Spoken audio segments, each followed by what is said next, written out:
तुम्हाला डायबिटीज आहे ना, त्याच्यामुळे हा त्रास होतोय. केस बांधायला पण त्रास होतोय का तुम्हाला? हात मागे जात नाही?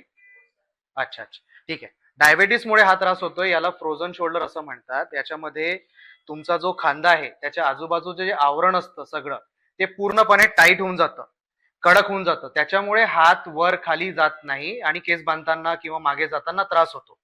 तर आपण एक इंजेक्शन करणार आहोत आता सोनोग्राफी मध्ये बघून. ठीक आहे. याच्यामध्ये आपण इंजेक्शनद्वारे हे जे तुमचं आवरण आहे, जे कडक झालंय, टाईट झालंय, ते आपण इंजेक्शन मध्ये सलाईन टाकून त्याला तोडण्याचा प्रयत्न करतोय. त्यांनी काय होईल, ते मोकळं होईल आणि तुमचा हात वर खाली जाणारा जो त्रास होतो तो कमी होईल.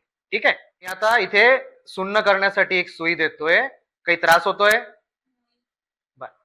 बघा आता त्रास झाला काही? बर. हो हो हो हो, घाबरू नका. याहून जास्त सुई लागणार नाही तुम्हाला आणि आता त्रास नाही होणार.